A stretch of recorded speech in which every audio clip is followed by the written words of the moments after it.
चारों मज़मून उर्दू सबक नंबर 1 हम्द।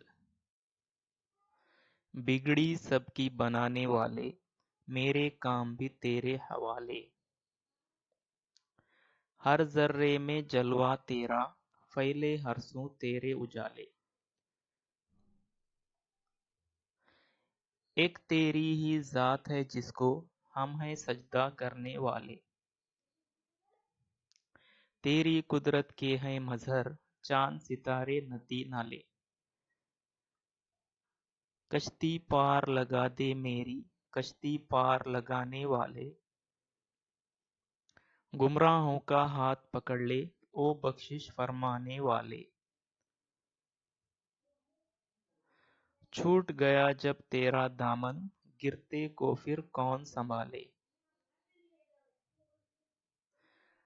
तेरी खोज में हम क्या निकले, फूल बने सब पाँव के छाले।